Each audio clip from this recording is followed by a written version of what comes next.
अस्सलाम वालेकुम। क्लास 11 उर्दू 2025 की नई किताब, इसका चैप्टर नंबर 6 एक उस्ताद अदालत के कटहरे में, जिसके मुसन्निफ है अशफाक अहमद। इस वीडियो में प्यारे बच्चों आपके साथ इस चैप्टर का नहायत ही आसान खुलासा मैं शेयर करूंगा। इस चैप्टर के अलावा बाकी जितने भी चैप्टर्स हैं और नज़मों के खुलासों पे मैंने पहले से वीडियो अपलोड कर दी है। प्लेलिस्ट में आपको वीडियोस मिल जाएगी, आप उन वीडियोस को भी जाकर जरूर देखें, आपको बहुत ही फायदा होगा। अगर आपने मेरा चैनल अभी तक सब्सक्राइब नहीं किया तो जल्दी से मेरे चैनल को सब्सक्राइब कर लें, वीडियो को लाइक कर लें। इस सबक के खुलासे को मैंने पैराग्राफ्स की शक्ल में लिखा ताकि आपको याद करने में आसानी हो। तो आप जैसे कि देख सकते हैं, ये पहला पैराग्राफ है। ये सबक अशफाक अहमद के एक जाती तजर्बे पर मबनी है, जिसमें रोम इटली में पेश आने वाले एक छोटे से वाक़े के जरिए उस्ताद के आला मकाम कानून की अमलदारी और यूरोपी माशरे में असूल पसंदी को नहायत खूबसूरती से बयान करते हैं।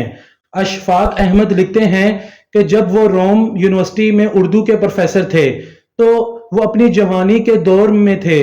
गर्मियों की तातीलात में दोपहर के वक्त रेडियो पर उर्दू नशरियात के लिए जाते। रोम में दोपहर का वक्त बहुत पुरसकून होता, लोग कैलूला करते और सड़कें खाली रहती। एक दिन वो गाड़ी चलाते हुए एक चौराहे पर ट्रैफिक के दायरे के बजाय बीच से गाड़ी गुजार देते हैं। हालांकि वहां एक सिपाही भी मौजूद था।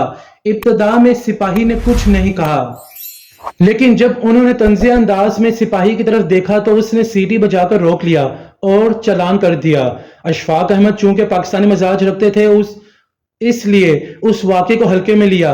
12 आने चालान हुआ जो डाक खाने में जमा करवाना था, लेकिन उन्होंने लापरवाही की वजह से वक्त पर जमा न करवाया, जिस पर कई मरतबा तार के जरिए याद दहानी कराई गई। मुसलसल नजरअंदाज करने के बाद उन्हें अदालत का समन मिल गया। अब वो परेशान हुए क्योंकि एक अजनबी मुल्क में अदालत जाना आसान न था। कई मशवरों के बाद उन्होंने खुद अदालत में पेश होने का फैसला किया। अदालत में जज ने उनसे सवालात किए कि चालान नहीं करवाया। अशफाक अहमद ने माजरत की और कहा कि वो गैर मुल्की हैं, कानून से मुकम्मल वाकिफ नहीं। जब जज को मालूम हुआ कि वो यूनिवर्सिटी के उस्ताद हैं तो अदालत में हैरत अंगेज तब्दीली आई। जज अपनी नशिस्त से खड़ा हो गया और बाआवाज़ बुलंद ऐलान किया, a teacher in the court, a teacher in the court. अदालत का सारा अमला एहतरामन खड़ा हो गया। उस्ताद के लिए कुर्सी लाई गई। जज ने एक बाकायदा खिताब में उस्ताद को दुनिया की सबसे मुअज़्ज़ज़ हस्ती करार दिया जो माशरों को अदल, इल्म और तहजीब सिखाती है। जज ने कहा कि अगरचे कानून सबके लिए बराबर है, लेकिन उस्ताद को कटहरे में देखना अदालत के लिए अफसोसनाक है।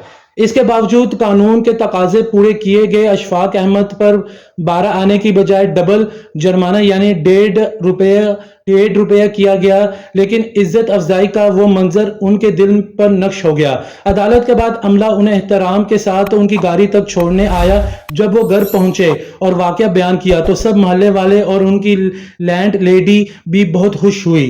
सबक के आखिर में अशफाक अहमद अपने पाकिस्तानी पस मंजर का जिक्र करते हुए कहते हैं कि देसी उस्ताद इज्जत से ज्यादा तनख्वाह में इजाफा चाहता है, लेकिन रोम में इज्जत का मकाम कुछ और था। उनके रेक्टर ने बताया कि यहाँ उस्ताद को माली तौर पर बहुत ज्यादा मुराआत हासिल नहीं, लेकिन इज्जत तो एहतराम में कोई इसका हम पल्ला नहीं। उस्ताद को वही मकाम हासिल है जो सकरात को यूनान में हासिल था। वो नंगे पांव और पुराने कपड़ों में भी सबसे बुलंद मर्तबे पर फाइज था।